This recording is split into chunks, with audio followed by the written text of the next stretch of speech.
Bulletin की शुरुआत करेंगे पॉल्यूशन पर सुप्रीम कोर्ट की फटकार के साथ। प्रदूषण को रोकने में नाकाम सरकारों के पास मामला सुप्रीम कोर्ट की चौखट पर पहुंच ही चुका है। बेलगाम हो चुके हैं पॉल्यूशन को लेकर सुप्रीम कोर्ट ने पंजाब और दिल्ली की सरकारों को जमकर फटकार लगा दी है।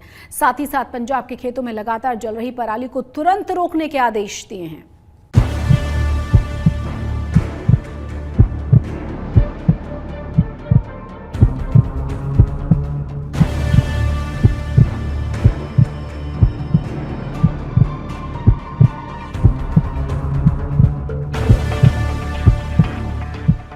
सर्दियां शुरू होते ही सांसों की इमरजेंसी लग गई है।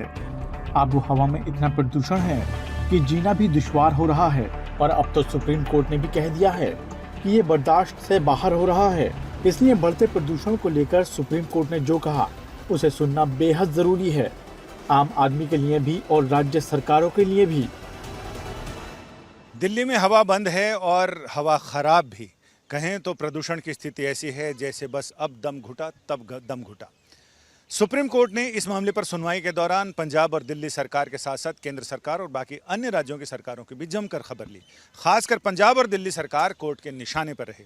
जस्टिस संजय किशन कौल और जस्टिस सुधांशु धूलिया की पीठ ने इस मामले में सुनवाई करते हुए पंजाब सरकार से साफ कहा कि ये राजनीति करने का समय नहीं है। लोग मारे जा रहे हैं, बच्चों के स्वास्थ्य की आपको फिक्र नहीं है। इसके बावजूद वहां पराली जलाने की घटनाएं जबरदस्त रूप से हो रही हैं। ऐसे में आप क्या कर रहे हैं? पिछले एक हफ्ते से हवा में जहर घुला हुआ है। जहरीली हवा ने जीना मुहाल किया हुआ है। प्रदूषण का स्तर जानलेवा स्तर तक पहुंचने लगा है। लेकिन इस प्रदूषण को दूर करने के लिए सरकारों की कोई ठोस योजना जमीन पर उतरती नजर नहीं आ रही। हर साल सरकारें तात्कालिक उपायों का ढोल पीटती हैं, उठाए गए कदमों का डंका बजाती हैं और एक दूसरे पर प्रदूषण का ठीकरा फोड़कर पूरे साल खामोश रहने के साथ अगले साल का इंतजार करती हैं। सबसे पहले हरियाणा के जो लोग पराली को आग लगाते हैं उसको रोकना चाहिए, और उत्तर प्रदेश के लोग, यूपी के लोग जो पराली को आग लगा रहे हैं उनको रोकना चाहिए। जो ये सिचुएशन बन रही है कि इतना बड़े स्तर पे धुआं फैल रहा है, ये और यूपी और हरियाणा की वजह से फैल रहा है। पंजाब में तो कम से कम 56% डिक्लाइन हुआ है, कमी आई है। तो पंजाब ने तो बहुत ज्यादा काबू पा लिया। ये जानबूझ के पंजाब को एक सोची समझी साजिश के तहत बीजेपी पंजाब को बदनाम कर रही है। बल्कि जहां उनकी सरकारें हैं, चाहे उत्तर प्रदेश और हरियाणा, वहां सबसे बड़े स्तर पे पराली को आग लगाई जा रही है। सबसे पहले उनके खिलाफ एक्शन लेना चाहिए। अब पहले केजरीवाल जी जब पंजाब में उनकी सरकार नहीं थी, आप उनके बयान निकाल कर देख लो। वो दिन में कई बार कहते थे कि पंजाब से धुआं आ रहा है। अब क्योंकि पंजाब में भी उनकी सरकार है, अब दोनों मिलकर कह रहे हैं कि हरियाणा से आ रहा है। ऐसी कौन सी हवा चलती है जो पूर्व भी चली जाती है, पश्चिम भी चली जाती है? और मुझे इस प्रश्न का जवाब तो दें कि दिल्ली का प्रदूषण स्तर हरियाणा के प्रदूषण स्तर से ज्यादा क्यों? आम आदमी के साथ साथ सुप्रीम कोर्ट भी हर साल इस स्थिति का सामना करके आजिज आ चुका है। लिहाजा प्रदूषण के मामले पर सुनवाई के दौरान सुप्रीम कोर्ट ने सख्ती दिखाते हुए सरकारों को प्रदूषण पर तुरंत लगाम लगाने की हिदायत दी है। सुप्रीम कोर्ट ने पंजाब में लगातार पराली जलाने को गंभीरता से लेते हुए कहा कि सरकार क्या करेगी, कैसे करेगी, इससे उन्हें मतलब नहीं है, लेकिन पराली जलाना रुकना चाहिए। सुप्रीम कोर्ट ने कहा कि अगर स्थिति बर्दाश्त के बाहर हो रही है, ऐसे में अगर सुप्रीम कोर्ट का बुलडोजर चल गया तो वो फिर नहीं रुकेगा। कोर्ट ने यह भी कहा कि सरकारें खुद से चेत जाएं और शीघ्र और सख्त कदम उठाएं, वरना सुप्रीम कोर्ट का बुलडोजर अगर चालू हो गया तो ये बुलडोजर अगले 15 दिन तक रुकने वाला नहीं है। कोर्ट ने कहा कि बुधवार को सभी 5 राज्य सरकारों के चीफ सेक्रेटरीज की मीटिंग केंद्र सरकार बुलाए, सॉल्यूशन देखे और तुरंत क्या उपाय किए जा सकते हैं जिससे इस दमघोटू धुएं से राहत मिले। पंजाब के साथ साथ प्रदूषण को लेकर दिल्ली और केंद्र सरकार को भी सुप्रीम कोर्ट ने फटकार लगाई। सुप्रीम कोर्ट ने केंद्र सरकार को दिल्ली और पड़ोसी राज्यों के साथ इस समस्या से निपटने के लिए तत्काल बैठक करने और इसका हल निकालने का आदेश दिया। जस्टिस संजय किशन कौल ने कहा कि वो पिछले दिनों पंजाब से गुजर रहे थे, उन्होंने देखा कि वहाँ पराली जलाई जा रही है और उसका धुआं हाईवे के दोनों ओर सघन रूप से जमा है। लिहाजा ये स्थिति अच्छी नहीं है, इस स्थिति को काबू करना होगा, इसे रोकना होगा, या तो इसे अभी रोकने की शुरुआत कर दी जाए वरना इसे फिर अगले साल के लिए टाला जाएगा। कोर्ट ने सख्त लहजे में कहा कि सरकारों को तुरंत कदम उठाने चाहिए और अगर अभी कदम नहीं उठाए जा रहे हैं तो इसका बहुत दूरगामी असर पड़ेगा। शुक्रवार को इस मामले की अगली सुनवाई है। अब ये देखना दिलचस्प होगा कि सरकारें एक जगह सिर जोड़कर बैठेंगी तो सही, लेकिन उपाय क्या निकलता है। सुप्रीम कोर्ट की तरफ से सरकारों को हिदायत दी गई है कि सरकार के काम और आंकड़े कागजों पर नहीं बल्कि जमीन पर दिखने चाहिए। इधर सुप्रीम कोर्ट की पराली जलाने पर आपत्ति जताने के बावजूद भी पंजाब में पराली का जलना लगातार जारी है। इस सीजन में पंजाब में पराली जलाने के करीब 20,000 मामलों में करीब 60% मामले पिछले 6 दिनों में दर्ज किए गए हैं। कुल जो केसेस हैं पंजाब में वो 19,463 ऐसे केस आए हैं 6 तारीख तक, जो कि पिछले साल 29,999 या लगभग 30,000 ऐसे केस इस दिन रहे थे। तो इस हिसाब से लगभग 10,536 कम है पिछले साल के, और जो 35% रिडक्शन में रिकॉर्ड की है 6 तारीख को।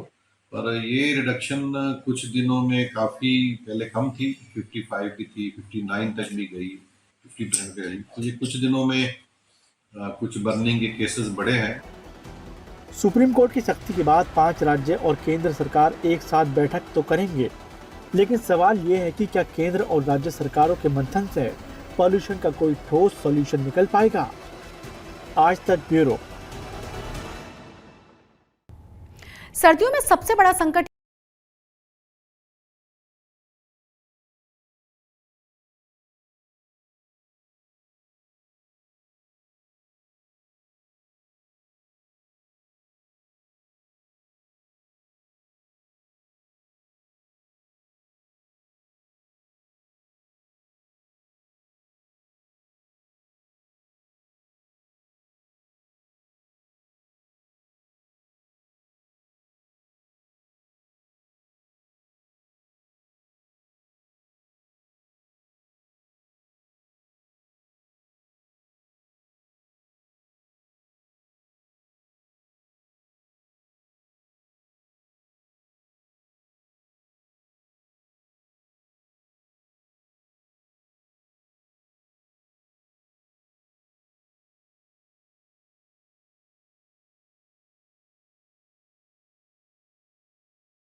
दिल्ली पहुंच जाता है, हरियाणा है, वेस्टर्न यूपी है, राजस्थान भी है, आसपास यूपी भी है, उधर अपना राजस्थान है, एनसीआर है।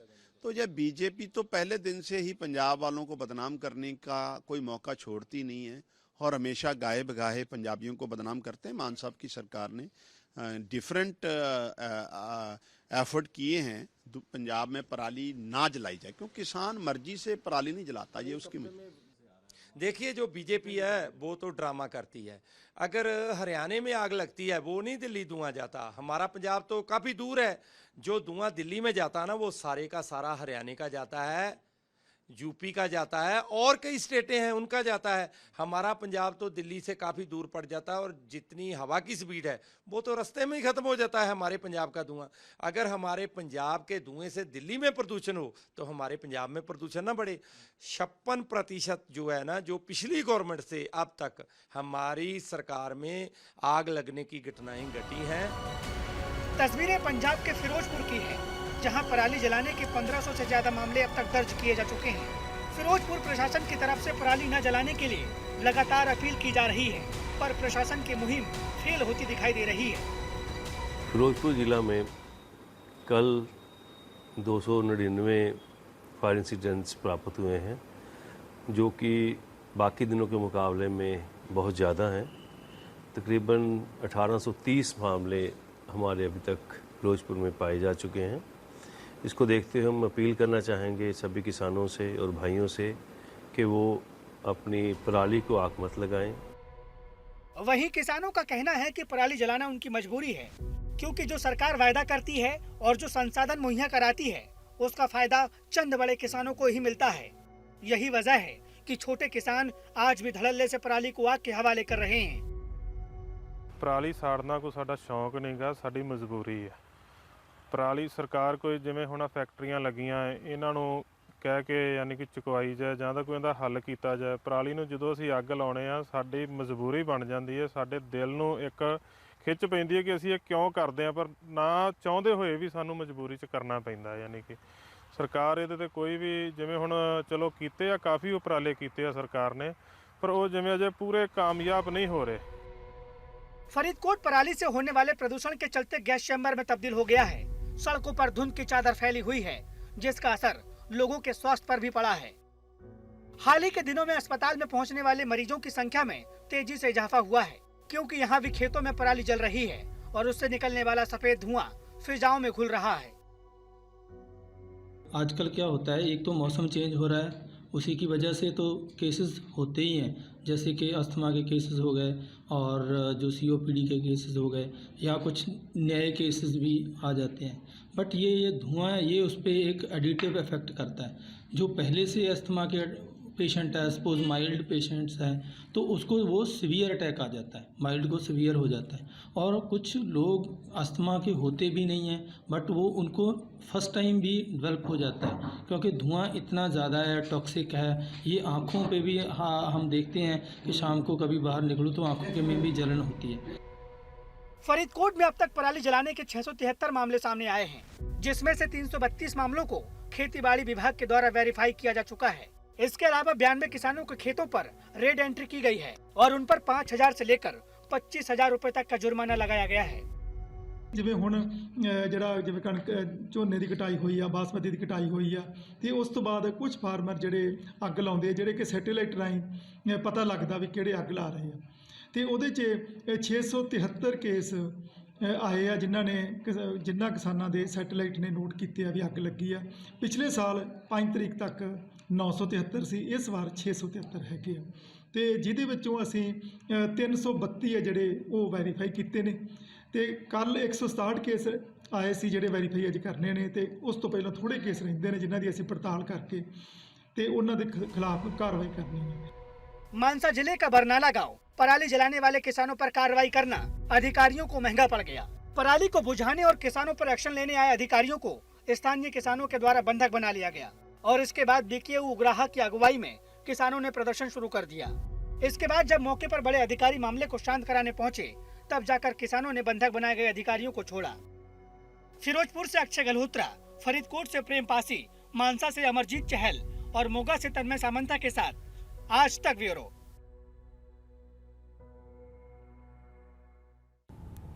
पंजाब में सुपर सीडर मशीनों के बावजूद भी किसान पराली में आग लगाने के लिए क्यों मजबूर हो जाते हैं, इस पर ज्यादा जानकारी दे रहे हैं आज तक संवाददाता मंजीत सहगल। आजकल पंजाब के खेतों में जलाई जा रही धान की पराली की वजह से पंजाब सुर्खियों में है और पंजाब के किसान भी स्वयं इस समस्या से जूझ रहे हैं। इस वक्त हम लोग बनूड़ में मौजूद हैं, जो मोहाली जिला में पड़ता है, और इस धान के खेत में हम मौजूद हैं। देख सकते हैं किसी तरह से एक रीपर नामक मशीन ने पीछे से पराली को फिर भी छोड़ दिया है। अब किसानों की समस्या ये है कि सरकार ने मशीन तो ले ली, उसके ऊपर सब्सिडी भी दे दी, लेकिन मशीन की जो तकनीक है वो इतनी कारगर नहीं है कि इस पराली को पूरी तरह से जड़ से उखाड़ के अपने आप ही नष्ट कर दे। यही कारण है कि पंजाब में जो 1 लाख से ज़्यादा मशीनें खरीदी गई है, उनमें से 90% तक मशीनें बेकार पड़ी हैं।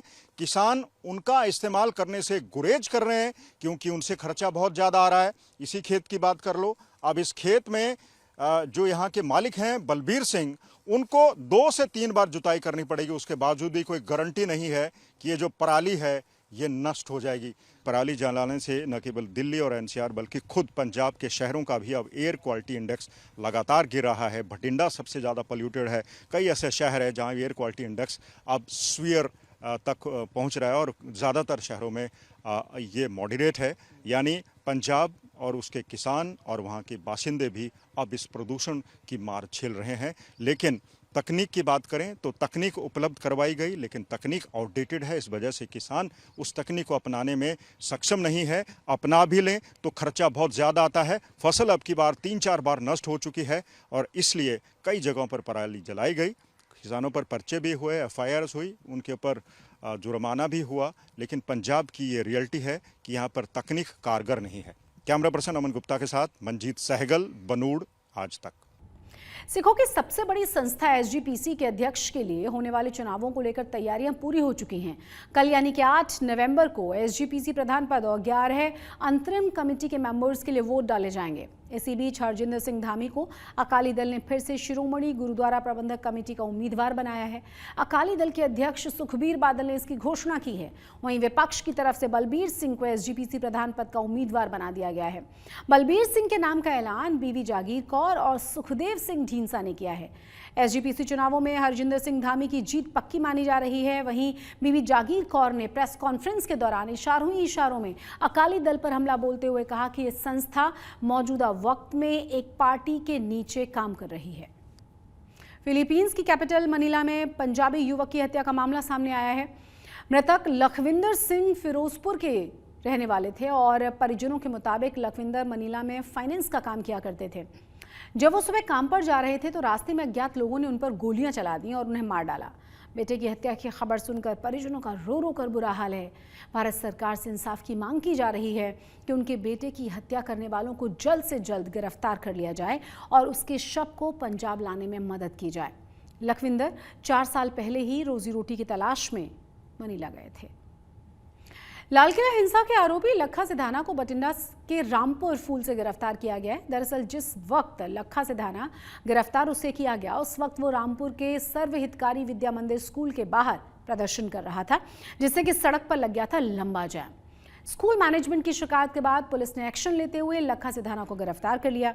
वहीं लखा का आरोप यह है कि स्कूल में पंजाबी बोलने पर बच्चों पर फाइन लगाया जा रहा है।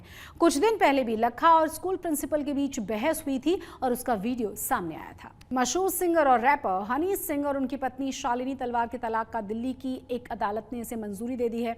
हनी सिंह पर उनकी पत्नी ने घरेलू हिंसा के आरोप लगाए थे। शालिनी का कहना था कि हनी सिंह और उनकी फैमिली ने उन्हें मानसिक और शारीरिक तौर पर बड़ा प्रताड़ित किया। हालांकि अब समझौते पर पहुंचने के बाद आरोप वापस ले लिए गए हैं। पिछले साल सितंबर में हनी सिंह ने शालिनी को करोड़ों रुपए का एक डिमांड ड्राफ्ट भी दिया था।